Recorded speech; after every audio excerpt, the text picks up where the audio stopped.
Hello, I'm Molly or Sat Molly, and today I'm going to talk about 5 digital art tips that will save you time and hopefully lead you on the path of success.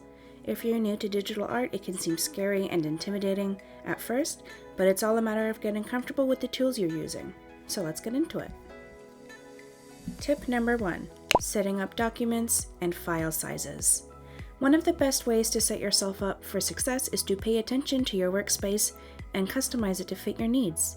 I use Photoshop, but the same general rules can apply to any digital painting software. I mentioned this in my previous video about finding your art style, but I will explain it here too. First, whenever you open a new canvas, check the dimensions you're working with. One issue I would encounter as a beginner artist would be ignoring the resolution and then resizing my image later to find that the artwork had become pixelated. This is because when you're new to working with digital art, it can be easy to overlook these details.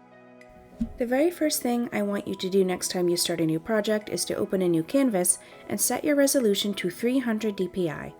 Whenever you open a new document, generally the resolution is set at 72 dpi.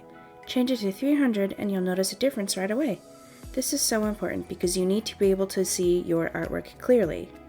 Also, if you decide you'd like to turn your artwork into physical copies that you can sell, doing this will leave you with beautiful, high-res art prints.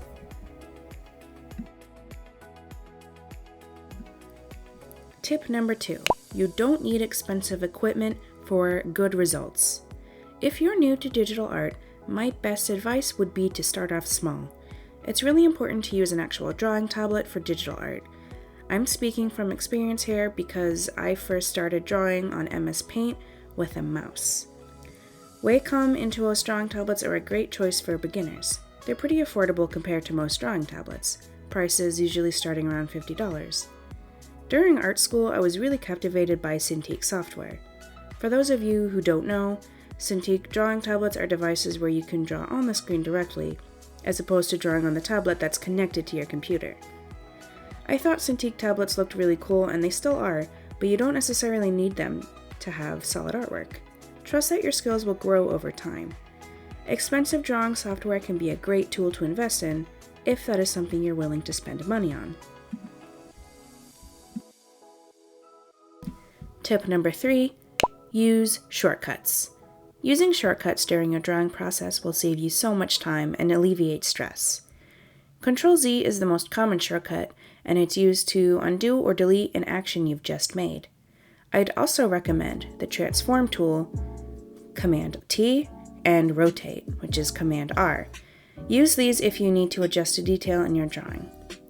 Click on the Lasso tool and select the area. Once you have that area selected, hit Command-T, and then you can change the size or angle of that area. This is really good. Remember that. Transform. This is a good way to adjust any anatomical details that look off.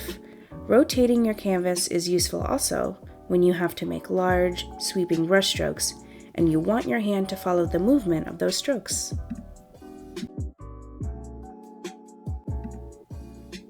Tip number 4. Flipping the canvas.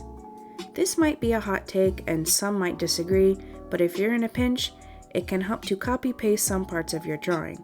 Hear me out though. I think that this should be handled in the early stages.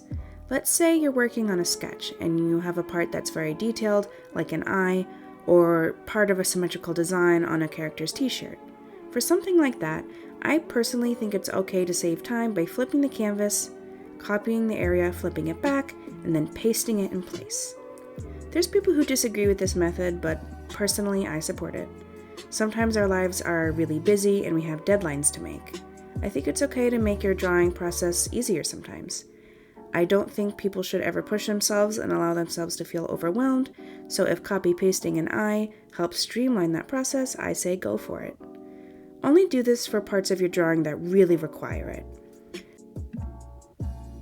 Eyes are probably the most common thing that artists use this technique for. I know I do. Definitely do not rely on this shortcut too heavily, or people will notice that your designs are too perfectly symmetrical, and that might seem awkward. Apply this during your sketch, and then later, as you do your line art, just draw over that sketch so it won't look so obvious. I started doing this while I was in college, and it stuck with me ever since. When life gets to be too much and I have to finish an illustration sooner rather than later, this practice saves me so much time. Tip number 5, lock your layers. If you don't do this already, start now. Create a new layer for each separate area, so the skin, hair, clothes should all be on separate layers. Use the lasso tool to select the areas you want filled. Then use the paint bucket to apply the color. Then, click the checkered box to lock those pixels in place. Once you've done that, you can paint over these layers without coloring outside the lines. So those are some of my techniques that I've used over the years, and if you're looking to explore the digital art medium, I really hope you find this video helpful. If you want to share any progress you've made with your artwork, go ahead and find me on Instagram, where I go by the name Satmolly.